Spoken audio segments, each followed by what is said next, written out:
STF को बड़ सफलता कटक 42 मौजारे बेआईन बंधुक कारखाना ठाब होइछि। 30 रु अधिक बंधुक सह 4 जन को गिरफ्त करिछि एसटीएफ।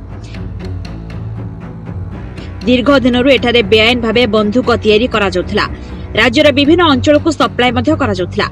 कोनोसी विश्वस्त सूत्ररु खबर पाई आज एसटीएफ टीम बंधुक कारखाना उपरे चढ़ाऊ करथिला।